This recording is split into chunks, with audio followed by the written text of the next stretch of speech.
So what would you say is the worst Superman comic ever? There's this Elseworlds one where he uses a lot of big guns and fights chicken-headed dudes. A lot of people hate that one. It's notoriously quite stupid.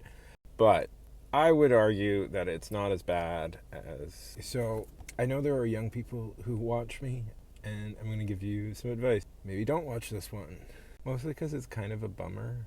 I would argue the worst Superman comics are the one where Superman and Big Barda get mind-controlled into becoming porn stars. No, I'm not kidding. That's the plot of a comic book. See, it involves this reject guy from Apokolips using mind control powers, which is a real shame because Scott Fried and Big Barda are often considered one of the more underrated DC characters and unique in superheroes in that they have an incredibly stable and successful marriage. See, they were based on their creator, Jack Kirby, and his wife, and they come from one of the most important comic book, I want to say arcs, but it's more of a cosmology, The New Gods, which Jack Kirby, the guy who created almost all of the great Marvel characters that Steve Ditko didn't create, is largely considered his magnum opus.